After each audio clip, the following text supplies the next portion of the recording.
যত সহজে বলা যায় ক্ষমা করে দাও, তত সহজেই কি ক্ষমা করে দেওয়া যায়? কিছু ভুলের ক্ষমা হয় হয়তো, কিন্তু অপরাধের ক্ষমা হয় না। অপরাধের শাস্তি হয় শুধু। অজান্তে কেউ কারোর জন্য কষ্ট পেল বা তার ক্ষতি হলো, সেটা ভুল।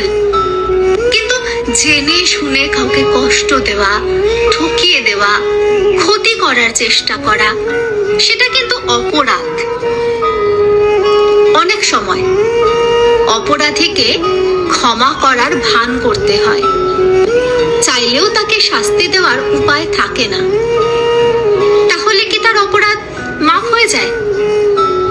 একটা মানুষ হয়তো বাইরে থেকে চুপ করে যায়, কিন্তু তার মনের ভেতরের জগৎটা তোলপাড় করতে থাকে তার সাথে হওয়া অন্যায়ের বিচারের অপেক্ষায়। এই বিচারটাও কিন্তু হয়েই যায়, যাকে আমরা বলি রিভেঞ্জ অফ নেচার।